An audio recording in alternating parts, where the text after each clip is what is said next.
আসসালামু আলাইকুম everyone, welcome back to my channel. সবাই কেমন আছেন? আশা করি খুব ভালো আছেন। আমি আল্লাহর রহমতে ভালো আছি। এই যে দেখেন মজাদার এই পিঠাটা নিয়ে এসেছি।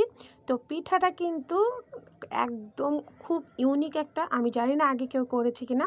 আমি এই পিঠাটা তৈরি করেছি মাছ দিয়ে এই পিঠাটা খেতে যে কি মজা, যারা বানাননি আর যারা খাননি তারা কিন্তু একবার হলেও ট্রাই করবেন।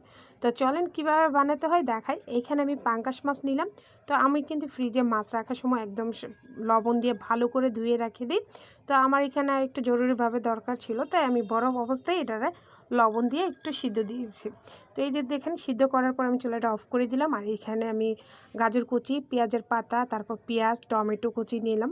তো আপনারা মাছ অনুযায়ী পরিমাণ মতো নেবেন। তারপর আমি এখানে একটি কড়াইয়ের মধ্যে তেল দিয়ে দিলাম, দিয়ে আমি এখানে চারটি পেঁয়াজ কুচি করে দিয়ে দিলাম। তো এখন কিন্তু আপনারা মানে নতুন পেঁয়াজ, আপনারা কিন্তু পেঁয়াজটা বুঝিয়ে দিবেন, কারণ পেঁয়াজটা একটু নরম হলে কমে যায়। তো আমি উল্টিয়ে পাল্টিয়ে নিচ্ছি। যখন পেঁয়াজটা একটু নরম হয়ে যাবে দেখেন, তো তখনই কিন্তু আমি মশলাটা মশলা বলে একে একে সবজিগুলো দিব। আপনারা পছন্দ মতো সবজি দিতে পারেন, কিন্তু আমার কাছে মনে হয় একটু কালারফুল সবজিগুলো দিলে খেতে খুবই ভালো লাগে। আমি একটু হাফ গাজর দিয়েছি, আর অল্প 5-6টা নিয়ে আমি পেঁয়াজের পাতা দিয়েছি। আপনারা অনেকে পেঁয়াজের কালিয়া বলেন, যে নামেই ডাকেন। পেঁয়াজের পাতা কিন্তু এখন শীতকালে গাজর আর পাতা কিন্তু পাওয়া যাচ্ছে। আর এদিকে আমি গরম গরম যেই মাছগুলো ওইটা তুলে নিয়ে আমি কাটাগুলো একটু বেছে নিব। তো আপনারা অন্য মাছগুলো দিলে বাচ্চাদের জন্য একটু প্রবলেম হতে পারে। আপনারা তেলাপিয়া, পাঙ্গাস দিয়ে করতে পারেন, অথবা আপনাদের যদি যে কোনো মাছ আপনার পছন্দ হলে এটা দিতে পারেন। তো যাই হোক, আমি কাটাগুলো ফালানো হয়ে গেছে। এদিকে আমার পেঁয়াজ আর গাজরগুলো আমার ভাজা হয়ে গেছে। তার মধ্যে আমি আবার টমেটো দিয়ে দিলাম একটু কুচি করে। আমি একটা টমেটোর হাফ দিয়েছি, যেহেতু আমি 4 পিস নিয়েছি সেই অনুযায়ী আপনারা কম বেশি করে নেবেন আপনারা মাছ। তারপরে এর দিকে আমি ভালো করে ভেজে নিব। এই যে দেখেন, তো ভাজার পর আমি সেই মাছগুলো দিয়ে দেবো। তো আপনাদের একটা কথা বলি, আমি যেহেতু সিদ্ধ করেছি একটু তাড়াতাড়ি করার দরকার ছিল, বাচ্চারা বিকালে নাস্তা খেতে চাইছিল, তাই আপনারা কিন্তু এই মাছটা ভেজে নিলে আরও বেশি ভালো হবে। তো মাছটা হলুদ মরিচ দিয়ে ভেজে নিয়ে তারপর আপনারা কাটা ছাড়াই করতে পারেন, তাতে স্বাদ কিন্তু আরও বেড়ে যাবে। তো যাই হোক, আমি এখানে হলুদের গুঁড়া, মরিচের গুঁড়া, একটু ধনিয়ার গুঁড়া দিয়ে দিলাম।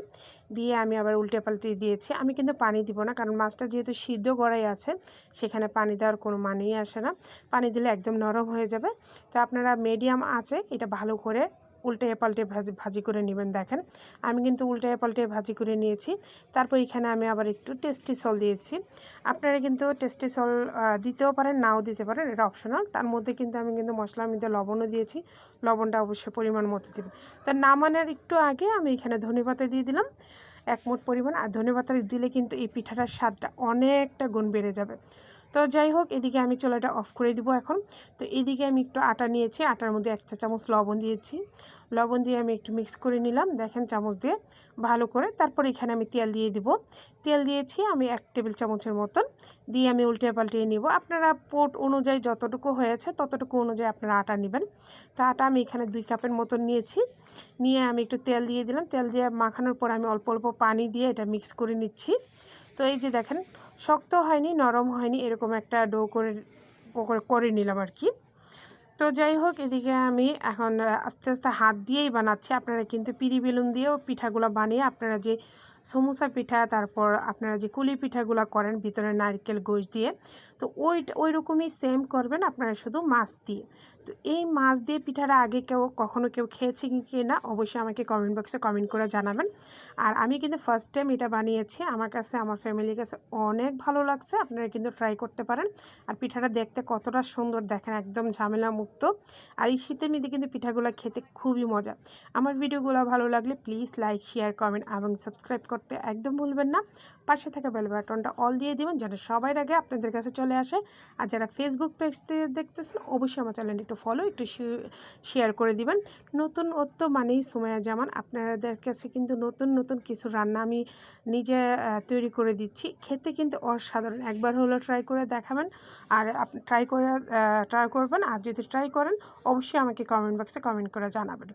তো যাই হোক, আপনার অনেক ব্যস্ততার মধ্যেও কিন্তু আমি আপনাদেরকে এই ভিডিওগুলো দিই। আপনারা যদি একটু লাইক কমেন্ট না করেন তাহলে আমার কষ্টটাই বৃথা যাবে। তো যাই হোক, কথা বলতে বলতে কিন্তু আমার এদিকে পিঠাটা হয়েই গেছে। আমি কিন্তু মিডিয়াম আঁচে এই পিঠাটা ভেজে নিয়েছি। দেখেন কতটা সুন্দর হয়েছে, দেখে তো মনে হচ্ছে খুবই মজার একটি পিঠা।